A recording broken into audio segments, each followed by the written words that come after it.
Di ba nag-usap tayo na isang araw, parang gusto mo mag-shift ng course? Nahihirapan ka sa steno, sabi mo? So, eto na nga mga hobby bees. Kakauwi lang natin, galing tayo sa building. At nag-work tayo today sa building ng weekend. At ang tagal ko nang hindi nakakapagluto. Na-miss ko na magluto. Kaya sabi ko kay Nalindi tsaka kay Tia Julie, magluluto ako ngayon ng pampano. Pero sweet and sour. Kasi nung isang araw ang kinain ko, prito lang pampano. Pero ngayon nag-crave ako ng sweet and sour pampano. Kaya magluluto tayo ng sweet and sour pampano. At eto na sila, Tia Julie at si Lindy. Wala pa si Ate Rose, nakabakasyon pa. Malapit na bumalik sir. Malapit na bumalik si Ate Rose. Nilalagay nyo na yung mga ingredients natin. Kulang yan. Nagpabili ako kay Bob ng mga ingredients. Pero yung pampano natin, nilalagay nyo na. At magbibihis muna ako. At habang nagbibihis ako, pinapaprito ko na kay Tia Julie ang ating pampano. Tia Julie, ikaw na bahala. Ang aking sous chef for today si Tia Julie at saka si Lindy. Sila muna magpiprepare. Tapos ako na lang gagawa ng sweet and sour sauce. So, pinagtulungan na namin ni Lindy ang pag-prepare ng mga ingredients para sa aming sweet and sour sauce.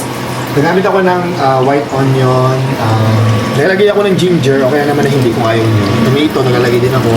Carrots, nalagyan ko ng design, wala lang, ba't ko lang. At saka green, at saka red bell pepper, at pineapple, tidbits. Lindy, pumasok ka ngayon sa school? Opo sir. Kumusta naman ang school mo? Okay naman po. Di ba nag-usap tayo na isang araw, parang gusto mo mag-shift ng course? Nahihirapan ka sa steno, sabi mo? Opo. Mahirap ba yung steno? Pero mataas naman ang grade mo. Mahirap siya. Nahihirapan ka? O gusto mo mag-accounting ka na lang kaya? Accountancy, meron ba itong accountancy? Meron sa school pero walang sir, nag-aaral ng accounting ko. Wala nag-aaral, pero meron. Opo. Eh kung mag-shift ka, ikaw lang mag-isa. Ako lang mag-isa. Gusto mo mag-accounting kaysa office administration. Pag-isipan ko siya kasi mahirap din po yan eh. Accountancy. Opo. O nahihirapan ka sa steno, pero yung accounting mahirap din. Pero kung mag-aaral kang mabuti, kakayanin mo naman siguro. Pag-isipan mo, kung gusto mo mag-shift ng accountancy, pero meron available yung course. Hindi ko pa po nakatanong talaga yung teacher sir. Nagtanong lang ako ng student ko.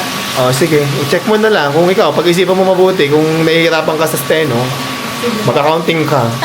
Di ba? Mas mahirap, pero kaya mo yan. And now, magluluto na tayo ng sweet and sour sauce. Mag-isa na tayo ng white onion at saka luya. Kumain na natin natin. Lagyan na natin ang kamatis. Carrots at saka bell pepper. Red and green. Red and green. Pineapple tidbits. Saka na natin yung sabaw. Tapos, talagyan natin ng pineapple juice. Tansya lang, guys. Talagyan ako ng banana ketchup. Tansya lang. Feeling meton. Ganyan. Lagyan natin ng toyo. At suka. Brown sugar. Salt and pepper to taste. Lagyan natin ng slurry para palaputin pa yung ating sauce. At nakita ko sa rep namin meron kaming daw ng sibuyas malapit nang mabulok. Kaysa mabulok, ilagay na natin. Diba? At syempre, huwag kakalimutan tikman ang niluluto para may adjust ang lasa kung Kinakailangan. diba? Alam na nilindi. At eto, luto na ang ating sweet and sour sauce. Yes. Tatapis na natin ito sa ating fish.